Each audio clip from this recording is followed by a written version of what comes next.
Amen Stories team thanks you for watching the video. Please subscribe and like to bring God to everyone. Before the mighty temple stood, before the wisdom echoed across nations, there was a young prince. Chosen not by might, but by the heart. This is my story, not of gold or glory, but of a soul who searched for meaning, tasted power, and almost lost everything. I am Solomon, son of David, the king who asked for wisdom, and learned that even wisdom has a price. I am Solomon, son of David, king of Israel. I was not born the strongest among my brothers, nor the most likely to rule.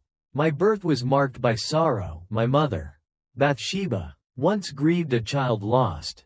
Yet the Lord looked upon me with favor and gave me a name of peace. Shlomo, Solomon.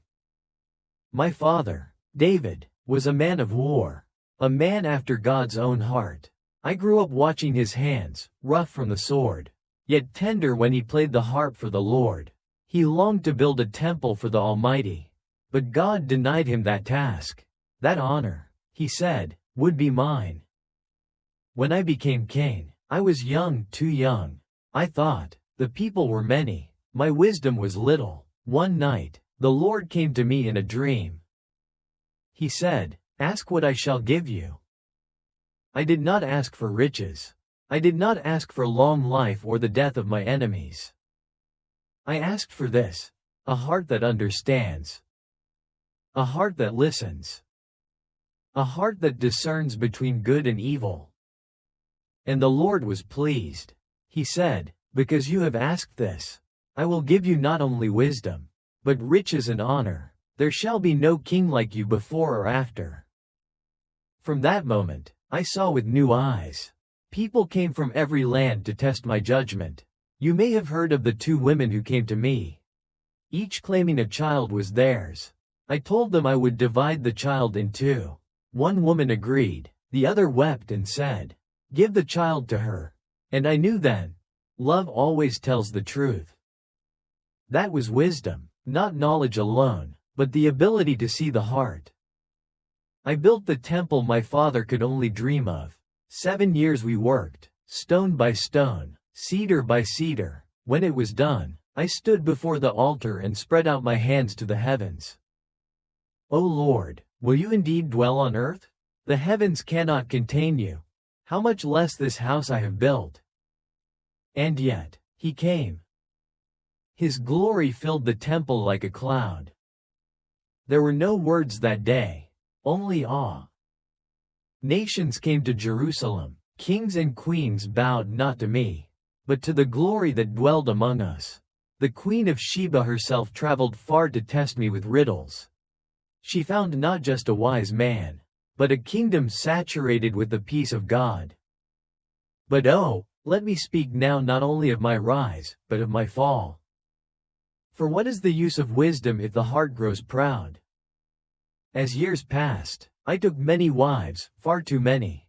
Some were political unions, others for pleasure. They brought with them their gods, their customs, their idols. I told myself I could manage it, that my wisdom would not falter. But the heart is not divided without cost. I began to build shrines, not for Yahweh, but for Molech, Ashtoreth, Chemosh. I allowed what my father would never have allowed. I thought I could bend light and darkness together. And I drifted. I still spoke of the Lord, still offered sacrifices, but something was wrong inside me. The joy I once had faded. The peace I once knew became shadowed by ambition, by desire. So I turned to other things. I built cities, planted vineyards, amassed wealth beyond imagination. I collected proverbs and wrote songs, over 1,000. I explored pleasure, architecture, philosophy. I chased meaning in every corner of existence.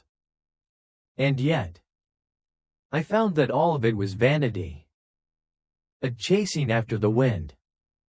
I wrote those words in my old age, vanity of vanities. Says the preacher, all is vanity. What profit has a man from all his toil? I watched the sun rise and fall, and I saw that wisdom, though greater than folly, cannot keep a man from the grave. But listen, do not mistake my lament for despair. For in my final days, I returned. I remembered the God of my father David, the covenant, the fire in the temple, the still, small voice that once spoke to me in Gibeon. And I wrote these words: Fear God, and keep his commandments, for this is the whole duty of man. I, Solomon, once the wisest of kings, nearly lost everything. But grace found me in the end. Let that be your wisdom. I built temples, judged nations, wrote proverbs that outlived me. Yet in the end, all I truly found was this: fear God, and keep his commandments. For this is the whole duty of man. My name is Solomon, king, poet, and penitent, and this is the wisdom I leave behind. Amen. Stories team thanks you for watching the video. Please subscribe and like to bring God to everyone.